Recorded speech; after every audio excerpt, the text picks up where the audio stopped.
হরে কৃষ্ণা বন্ধুরা, আজকে গোপু সোনার সিংহাসনে একটা নতুন জিনিস করেছি, তো তোমাদের দেখাচ্ছি। তো কেমন হয়েছে বলবে প্লিজ। তো বন্ধুরা, কেমন হয়েছে বলবে প্লিজ। আমার গোপু সোনার সিংহাসনটা আমি আমার নিজের মতন করেই সাজিয়েছি। গোপু সোনাকে এবার আমরা খেতে দেব। তোমরা খাওয়ার ভিডিওটা দেখো।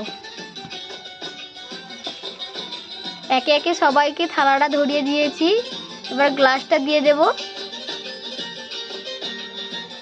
গ্লাসটা দিয়ে দেওয়া হচ্ছে। তো আজকে আমার গোপু সোনার ডিনারে রয়েছে গজা। তো আমার গোপু সোনা খুব মিষ্টি খাবার খেতে খুব ভালোবাসে, তো আজকে তার ডিনারে দেবো। সোনাকে এবার আমি গজা দিয়ে দিয়েছি, তো এবার একটু আরতিটা করে নেব। আরতিটা করে দিলাম। গোপু সোনা খাওয়ার আগে তো ঘন্টিটা বেজে নিতে হয়, কারণ না হলে শব্দ না পেলে কি গোপু সোনা খায়। একে একে সব গোপু সোনাকে খাইয়ে দেব, তারপর জলটা খাইয়ে দেব। দেখা হচ্ছে পরের ভিডিওতে। রাধে।